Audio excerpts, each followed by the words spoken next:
రామస్వామిని దూతగా మలచి బాలబాలాజిగా వెలసి అన్నదానమున అప్పన పల్లిని అగ్రగామిగా రూపించి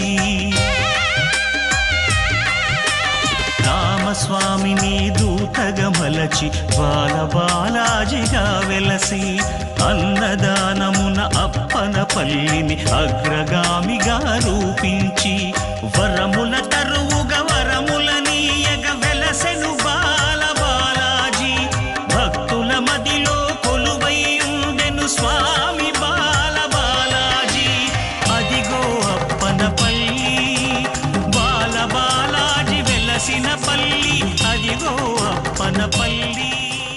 అన్ని దానాల్లో అన్నదానం గొప్పదంటారు. ఆకలితో ఉన్నవారికి పట్టెడన్నం పెడితే అంతకు మించిన పుణ్యం లేదంటారు.